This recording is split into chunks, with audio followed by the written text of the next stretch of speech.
حياتنا بطعم الموت وكأس المر يسقينا، هموم فوق طاقتنا وليل في مآسينا، جراح الطفل يذبحنا وصمت العرب يكوينا، وجوع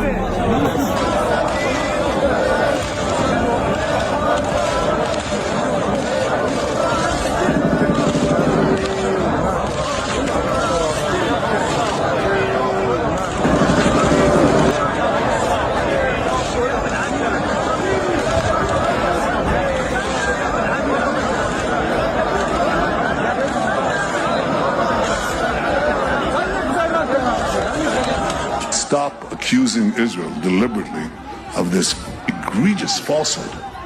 There is no starvation in Gaza, no policy of starvation in Gaza, and I assure you that we have a commitment to achieve our war goals. We'll continue to fight. حياة كلها ألم وظلم واقع فينا، يشيب الطفل من كمد وقهر بات يدمينا، وجوه لفها الحزن على فقد المحبين، زهور تبدو ذابلة طواها جور عادينا، حياتنا بطعم الموت وكأس المر يسقينا، هموم فوق طاقتنا وليل في مآسينا، جراح الطفل يذبحنا وصمت العرب يكوينا، وجوع بين حارتنا فيا رباه واسينا.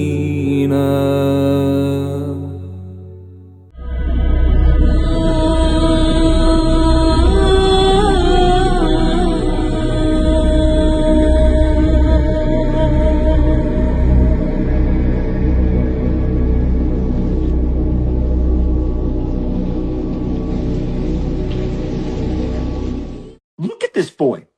And when he got there, he thanked us for the remnants and the small crumbs that he got. And he sets them down on the ground, because I was kneeling at this point, and he sets his food down and he places his hands on my face, on the side of my face, on my cheeks, these frail, skeleton, emaciated hands, dirty. And he puts them on my face and he kissed me. He kissed me and he said, "Thank you," in English. "Thank you." And he collected his items and he walked back to the group. And then he was shot at with pepper spray and tear gas and stun grenades and bullets shot at his feet and in the air. And he runs away scared. يجب أن يكون واضحا للجميع أن الحرب الدائرة في غزة لم تعد حربا لتحقيق أهداف سياسية أو إطلاق سراح رهائن فقد تجاوزت هذه الحرب منذ زمن الحقيقة أي منطق أو مبرر، وأصبحت حربا للتجويع والإبادة الجماعية. إن التاريخ هيتوقف كثيرا جدا وهيحاسب ويحاكم ناس كثيرين جدا ودول كثيرة على موقفها من هذه الحرب. التاريخ هيقف كده، والضمير الإنساني مش هيفضل صامت بالطريقة دي. And what was even more distressing was the pattern of injuries that we saw, the clustering of injuries to particular body parts on certain days. So one day they'd be coming in predominantly with gunshot wounds to the head or the neck, another day to the chest, another day to the abdomen. And I operated one day on half a dozen young boys, all of whom had severe abdominal injuries. One day, 12 days ago, 4 young teenage boys came in, all of whom had been shot in the testicles, and deliberately so. And this is not coincidental. The clustering was far, far too obvious to be coincidental. And it seemed to us like this was almost like a game of target practice. We're going to shoot the head today, tomorrow it'll be the chest, the next day it'll be the testicles. I would never have believed this possible unless I'd witnessed this with my own eyes. And there is virtually no feed being allowed in. Really, Israel is making a mockery of Donald Trump at this point. They're making a mockery of Donald Trump. They're making a mockery of this White House. They're basically just flipping America the middle finger and saying there's nothing you can do about it. We own you, and we have no respect for you. And then they say that, and then Donald Trump does exactly what they want, and then they do whatever they want, and then you're told you're winning. We don't want to be left with a foreign policy dictated by a foreign country. Rest assured, we stand with Israel. Why? Why do you stand with Israel? Were you standing with Israel when they blew up the oldest continually operating church in the world, St. Porphyrius, and killed 24 women and children inside? You standing with them then? Are you standing with them as they blew up all 7 of Gaza's hospitals? And killed now how many hundreds of thousands of civilians? Right. Because if you're standing with that, I'm not standing with you. That's what's going to happen in 20 years' time. It will turn out, I believe, and I hate the fact that this is almost certainly what's going to happen, there will have been an ethnic cleansing of the Gazans. They will no longer, if this carries on, be in Gaza. And there will be widespread evidence of war crimes, including how did 20,000 children die?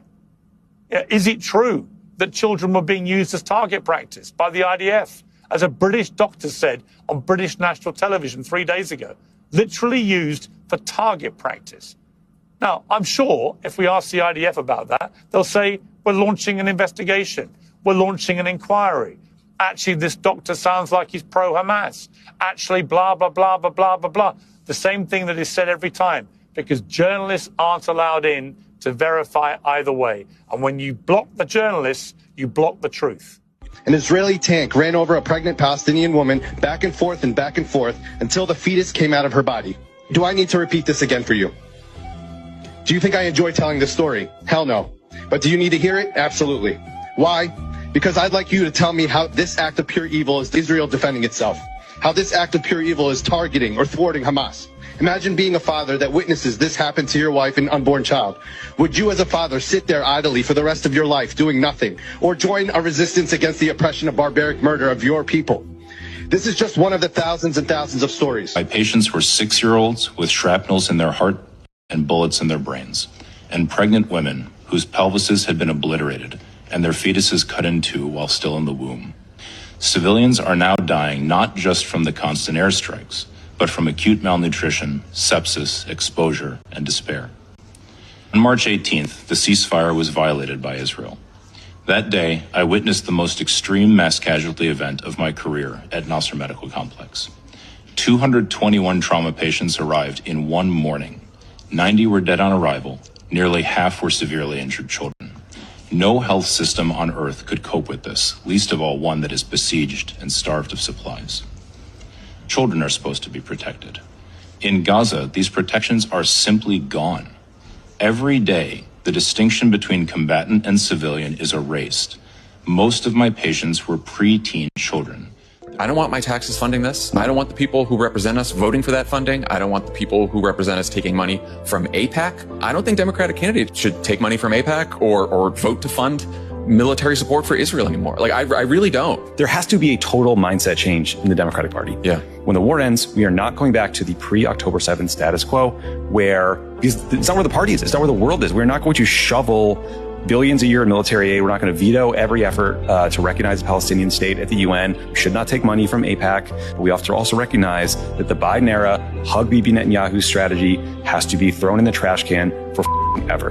Especially if we're going to head into a primary, table stakes is going to be no more military aid for Israel. Israeli soldiers are now anonymously speaking out, saying that their commanders ordered them to open fire on innocent civilian Palestinians who were getting food at distribution centers. The operation's codename was Salted Fish, children's game which is based off of the red light, green light game that they showed in Squid Games. Multiple soldiers and officers came forward and said that these people posed no threat to us, but we were still ordered to shoot them. If they showed up at the distribution sites at the wrong time, they would get shot dead. Gaza Humanitarian Foundation, which is controlled and funded by Israel, advertised a certain time for people to go get aid, but then it would be different different than what the IDF is saying. The 2 times would be conflicting. For the people that would show up at conflicting times, they would get shot dead. Within the past month, since these food distribution sites have been open, more than 550 Palestinians have been shot and killed just for trying to get food. All simply because they were at the wrong place at the wrong time, but they were told to be there so that they can get food because they're all intentionally starving because of the state of Israel. This report was also done by Haaretz, which is an Israeli-led newspaper. If this is not the definition of an intentional genocide, then I don't know what is. Hi, IDF? No way, it's not you. Do you know me? Do you watch my videos? Yeah. What do you think about the bombs in Gaza? Do you think they should continue to bomb Gaza? Yeah, should they flood the city, no people. Really, no people? There are 1 million children in Gaza. You said you want them all gone? After our hostages come back, then bomb Gaza. When the hostages come back, you'll bomb Gaza? I want that. So when the hostages return, you want to bomb Gaza?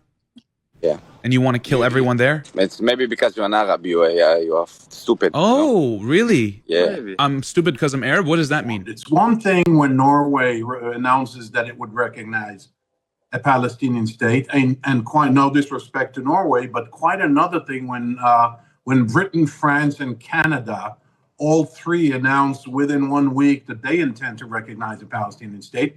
Even if it's a declarative and symbolic move, it carries weight. On top of which, there are 25 countries that 3 weeks ago signed a joint communique asking the war, demanding from Israel that the war end.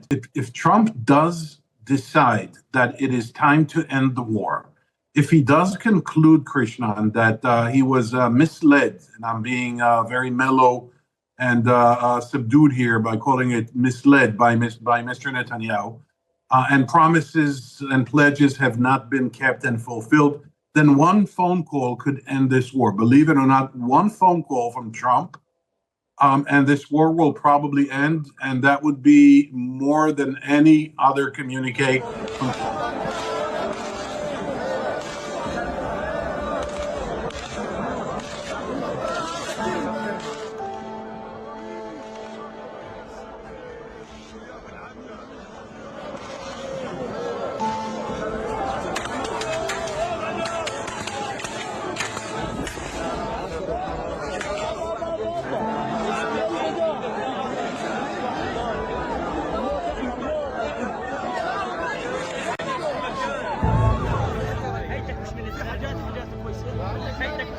Take